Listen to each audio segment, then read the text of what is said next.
Good morning, Goshen College. Good morning. Welcome to Convocation. My name is Suzanne East. I'm a professor of education. I'm also the core curriculum director, and it's in that latter role of core director that I get the privilege of working with our Convocation programming. The first 2 Wednesdays of this semester have been chapels. They have more of a faith formation and worship emphasis and are led by our stellar campus pastor, Jen Shank. This is our first Wednesday convocation. And convocation is a word that we do not hear a lot outside of higher ed spaces. So I think towards the start of the semester here, it bears repeating what it means and why we do this. Typically, a convocation refers to a somewhat formal assembly where a group of people are called to come together from their separate spaces into a common central space. What do we do when we get here? Sometimes we hear from students or faculty. Sometimes there's an outside speaker. Sometimes our content is thought-provoking and a bit academic, and sometimes it's inspiring or just downright funny. But regardless of the content, it's all held by a bigger purpose, and that is the ritual of coming together from our separate offices and spaces to be here together as Goshen College. So today, we come together to hear and honor one another's stories. Most of you have taken or taught our first-year seminar, Identity, Culture, and Community, and so you're familiar with the assignment at the end of the course, where we ask all students to tell a story that reveals something about their identities. Some of the stories are funny and lighthearted. Some of them are hard and downright heartbreaking. The power of the assignment isn't so much in the stellar individual story, but in the tapestry that's formed as story is layered upon story, bringing together voices from different life contexts and perspectives. At the end of the semester, professors suggest first-year students from their classes to repeat their story here in Convo. And I am always impressed by the bravery of those first-year students who say yes. Yeah.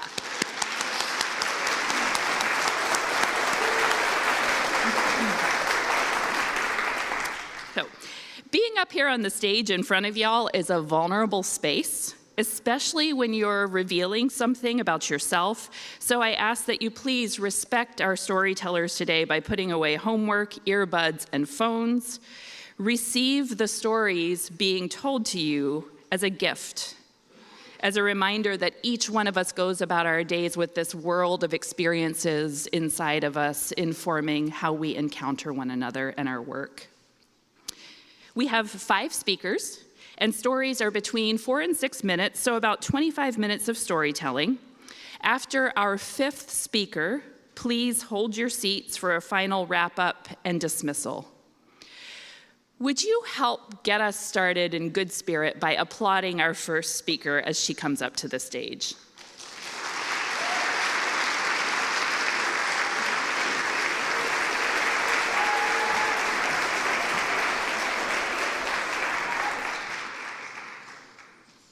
Good morning, everyone. My name is Andrea Hernandez Amaro. I am a first year and I'm a business major. Today, I would like everybody to reflect and think about your biggest struggle when you were 8 years old. For some, it could be coloring in the lines. For others, it could be trying to multiply 8 times 3. For me, my biggest struggle was translating documents such as insurance forms to my parents from English to Spanish.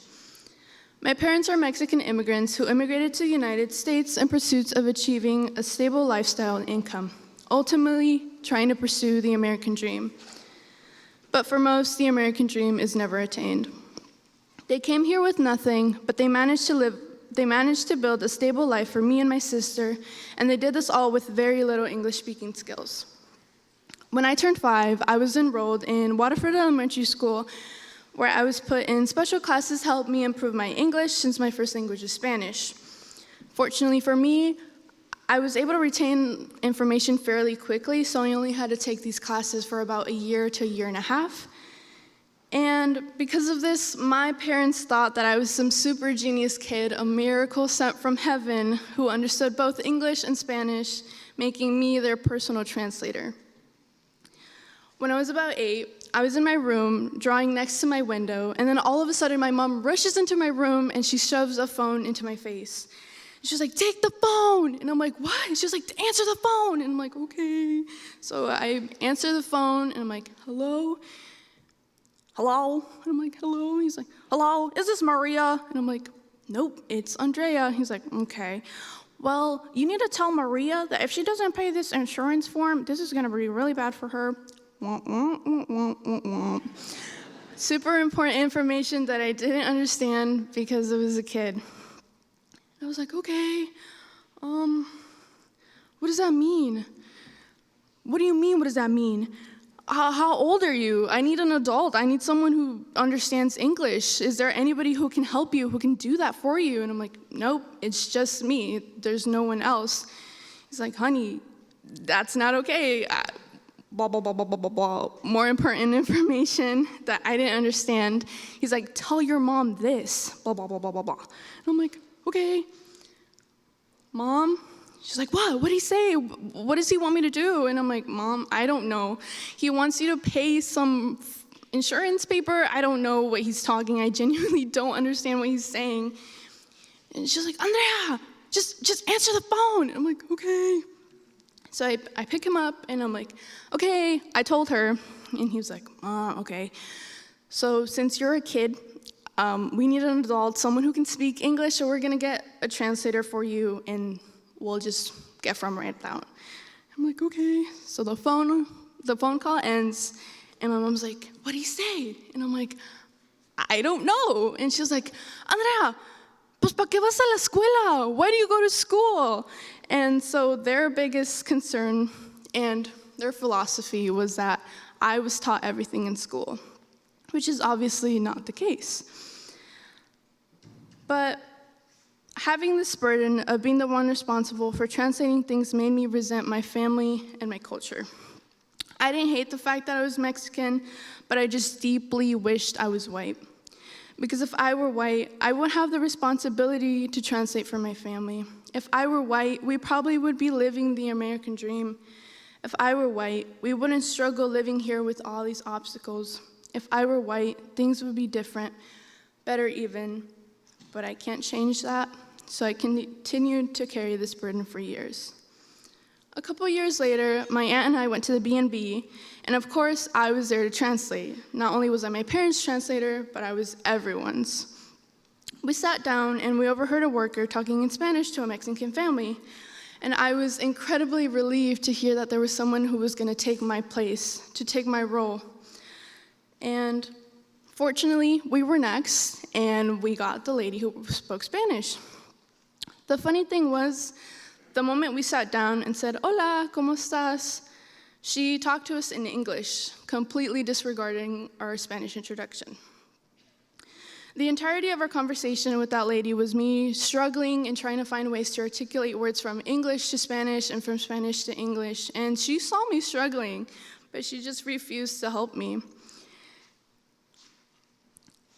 And that made me realize that sometimes it's our own people who want to see us fail. I realized that I did not want to be like her. Yes, I saw translating as a burden, but at least I was helping my family. I have a gift, a skill that allows me to communicate in 2 different languages with many different cultures. I'm able to release the stress off my family. I'm able to make their lives easier. Now, I take so much pride in being Mexican because it's who I am. I'm someone who can help and alleviate the stress of language barriers.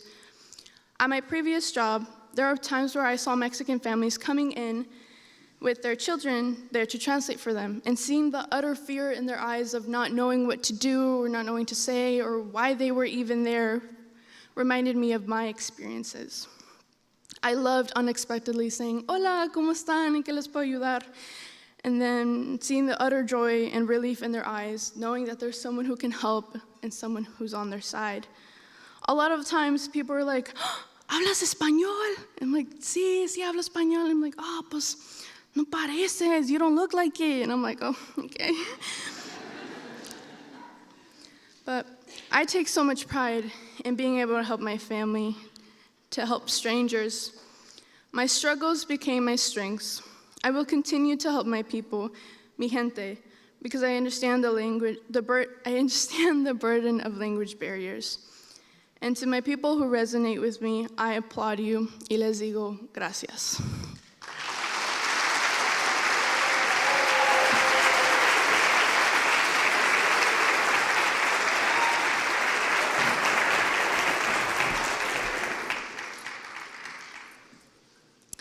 Growing up, rock music ruled our home like a god. It's associated with so many of my early childhood memories, like cleaning on Sunday mornings, family dinners, and road trips. Now, while I had probably heard it play on the radio many times before, I remember the first time I heard the song Hotel California by the Eagles on the radio. I asked my mom what the name of the song was, and immediately went home, found my iPod, plugged in my earbuds, and just listened for hours. The idea of driving down a dark desert highway with the cool wind in my hair was extremely appealing to me. Ever since I was little, I've always been told I'm an old soul, and I've longed for the times they sing about in the rock songs during the 60s and 70s, when counterculture was alive and well, a time where you took life as it came and you rolled on through whatever happened. Fast forward a few years later, my mom buys us tickets to go see the Rolling Stones for my 17th birthday. I was extremely excited. Our hotel sat right next to a train station that would take us straight to the venue. So we were on our way. I was mesmerized from the opening chord of Jumpin' Jack Flash to 10 minutes after the show had ended, and I had tried to process that I had just seen my favorite band in the entire world. I tried to process the flow of vibrations and energy that filled the whole stadium with the sounds of live music and cheering fans. But unfortunately, all good things must come to an end. So we made our way to the train station platform and waited for every group of people to hop on. It seemed like it took hours before we finally fit in, and I remember looking down at my phone, seeing that it was midnight, and realizing I had turned 17 on this train station platform. I told my mom, but we were both too exhausted to even care by that point. We finally made it onto the train around 1 a.m., and a few stops later, we see our hotel approaching. We gather our things, we head to the door, and we press the button to request to be let off. The train comes to a screeching halt, but the doors do not open. I desperately tried to get the attention of the train conductor, but she did not listen, and the train started moving. This is when our fear really started to set in. Eventually, a few more miles from our hotel and a few stops later, we finally got off the train. We were completely lost in the dark in a strange city, no businesses open, nowhere to go, hardly even a street lamp to light our way. So we had no choice but to just start walking the next few blocks. But eventually, we sat on the sidewalk feeling defeated after having exhausted all of our options. We finally resorted to just calling the police. Eventually, I saw the blue and red lights appear, and I breathed a sigh of relief. I woke up the next morning and reflected on the crazy night we had had. Getting jostled in crowds of drunk people, being dropped off in the middle of nowhere at 2 o'clock in the morning, and ending up in the back of a police car. And I thought, it really was the most rock and roll way I could have had my birthday. I've always felt too comfortable in the moment, and I've always had someone to show me the way, but this experience was really the first time where I took life as it came and I rolled on through whatever happened. So I'd like to close with a little quote by AC/DC, which is, for those about to rock, we salute you. Thank you.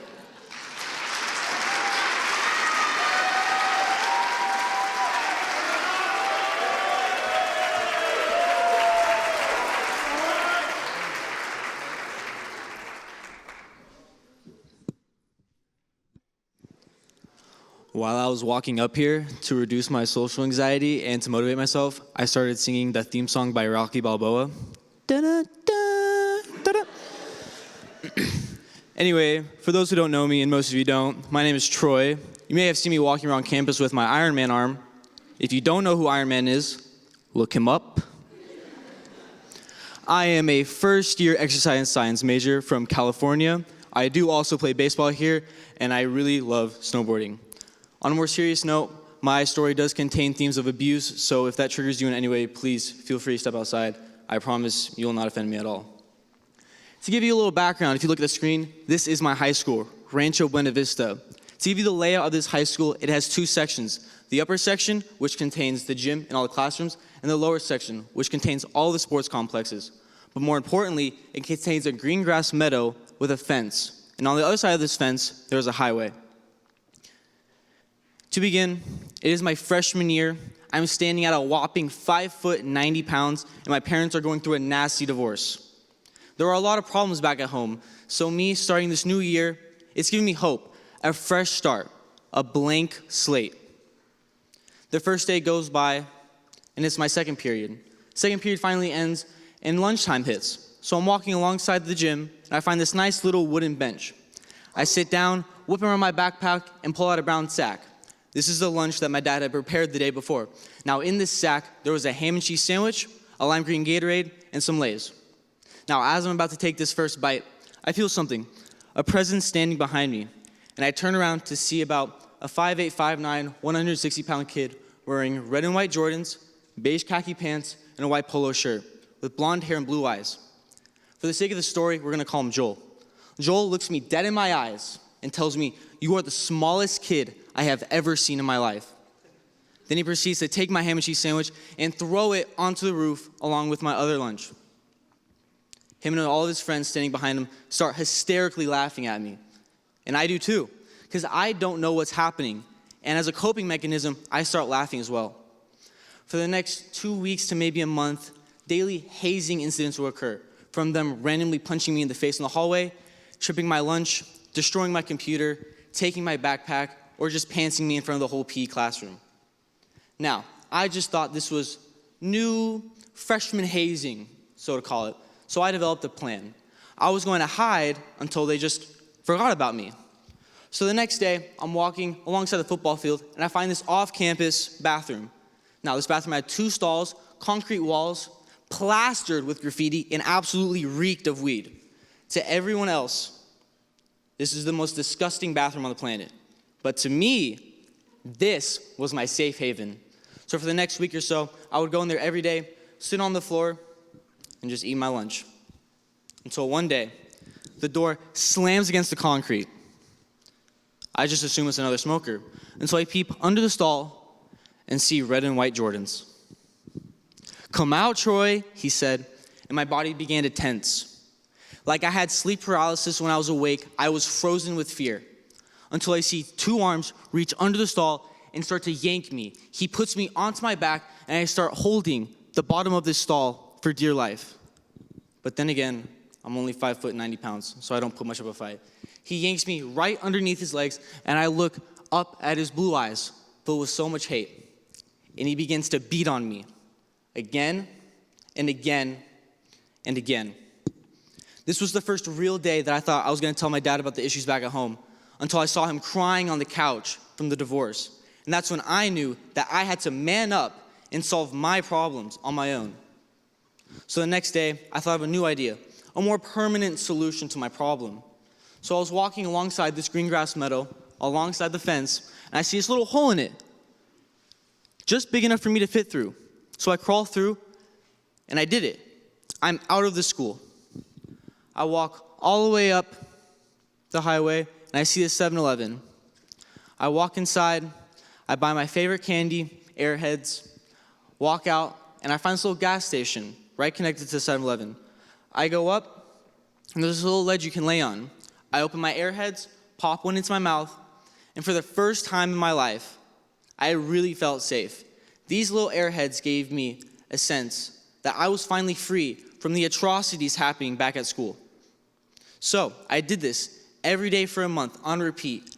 Crawl out the fence, go up to the 7-Eleven, buy my Airheads, lay down, and exist. And I was happy. Until one day, as I'm sneaking around from second period, I turn over my left shoulder and I see Joel and his gang of posse staring right at me. I began to run. run faster than I ever have in my entire life, as if my feet were gliding beneath me. I see the fence, and I see the green grass meadow until I look over to see Joel and his posse right behind me. I dive through the fence, ensuing cuts on my arms and legs from the loose wiring, and my head hits the pavement, and I go dark. Until I hear this little voice in my head telling me, run, run. So I push off and just keep running. I run until I don't stop, until I hear Joel scream, I know where you go now. I run into the 7-Eleven, buy my candy, go alongside back to the gas station, lay down, and I begin to cry. I have cried so much that day. I probably cried so much, in fact, that I rivaled the Niagara Falls for how much water was physically coming out of my eyes. I curled up in a ball and I laid there until I heard the school bell ring, and that was my time to go home. I walked back to my apartment, opened my door, saw my dad crying on the couch again, and I just ran into his arms and cried too. I had told him everything. Within 4 days, he saw the problem, and I would later transfer schools. When you have a problem like mine, or just any problem at all, usually you are taught to man up, or just in general, be a problem solver. But in some problems like this, it is okay to ask for help. It is okay to seek someone to get out of that problem. You don't always have to solve everything on your own. It is okay to ask for help. It is okay to be human. Thank you.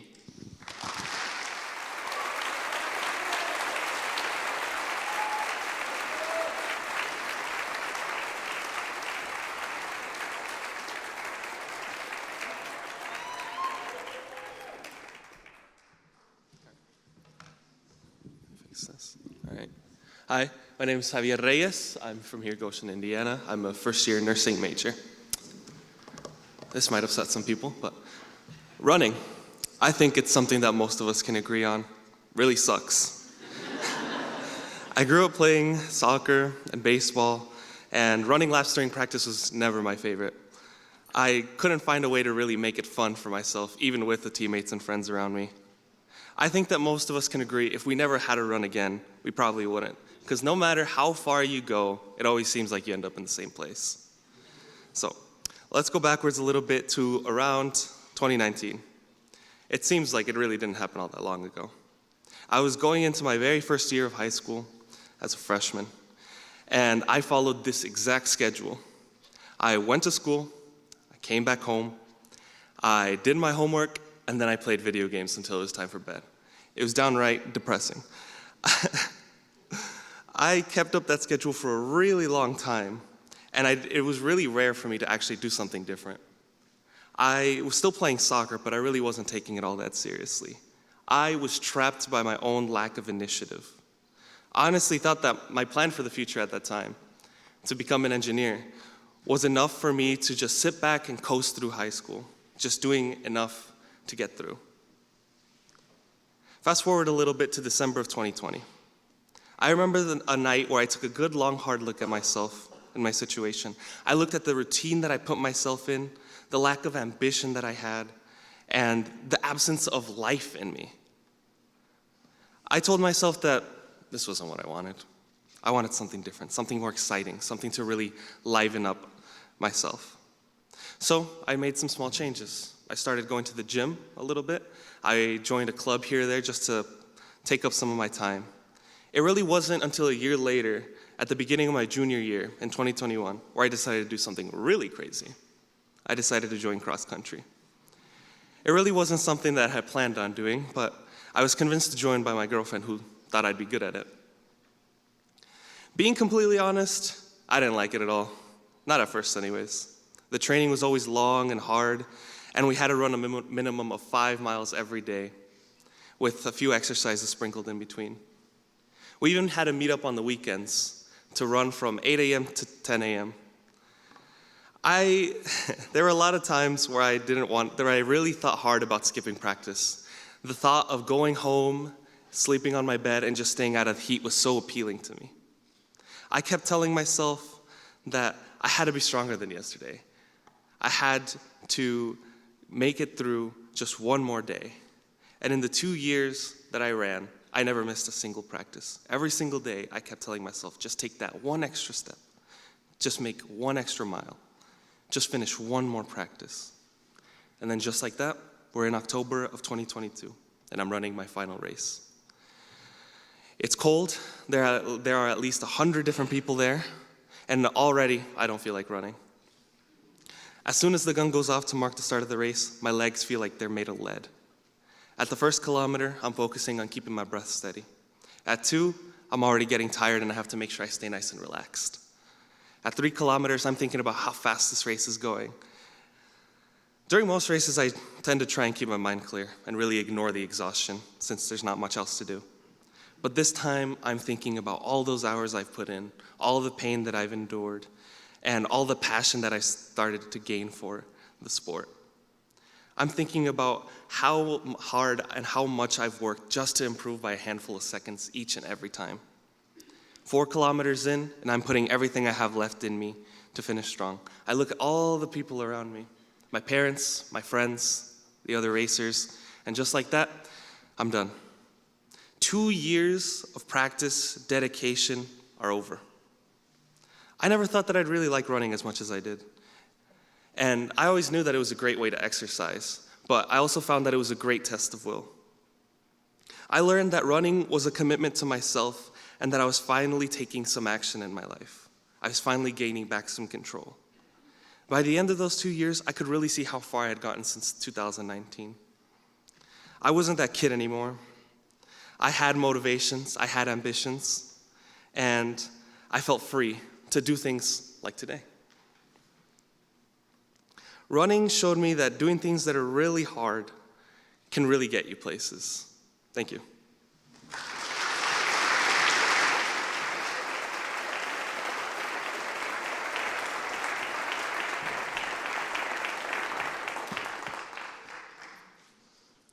I struggled as a kid to keep up with my dad. He walked so fast. My siblings and I used to run errands with him on the weekends. My favorite was Menards.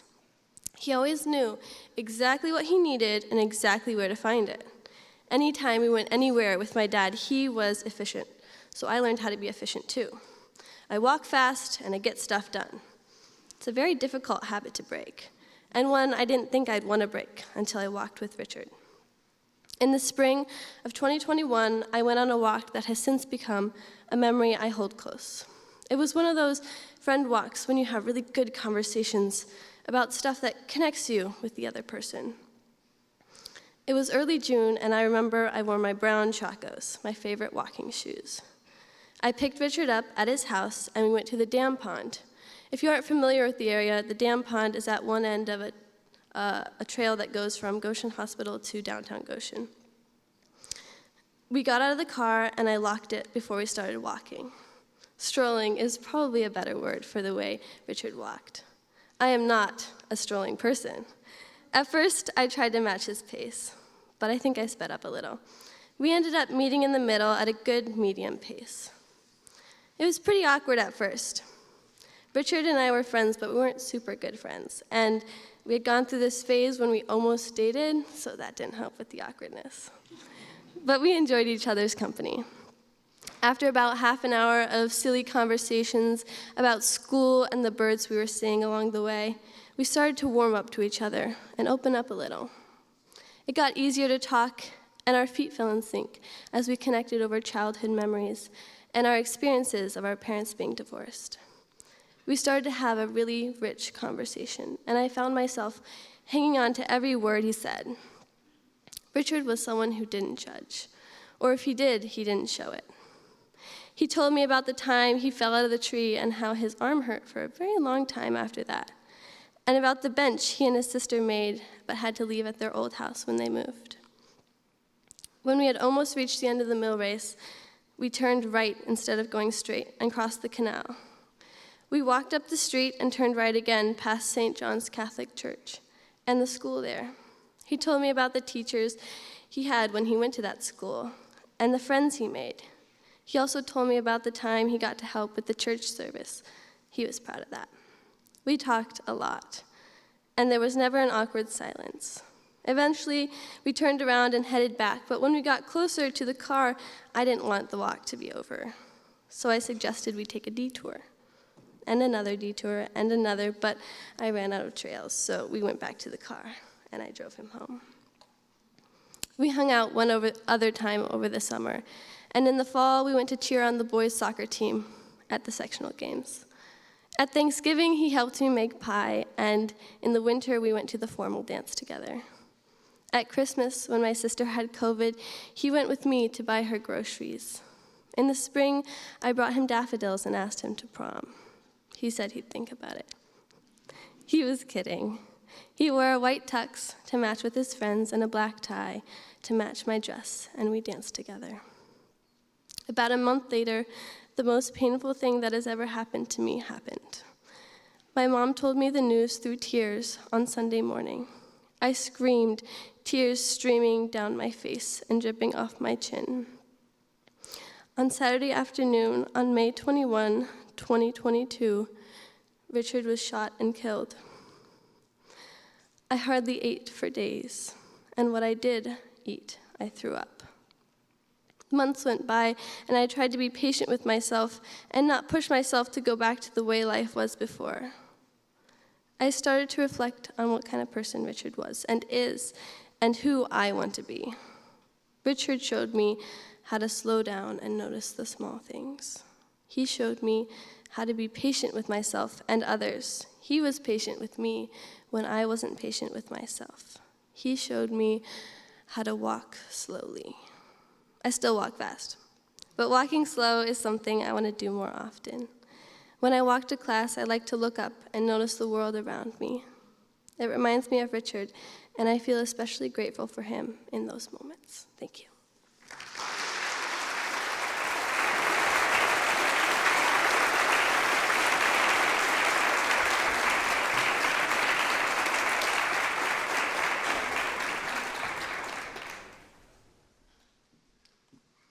Thank you again to each of our storytellers for saying yes to bringing your voice into this space.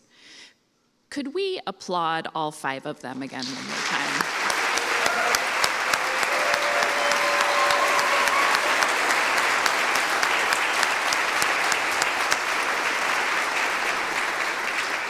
Thank you.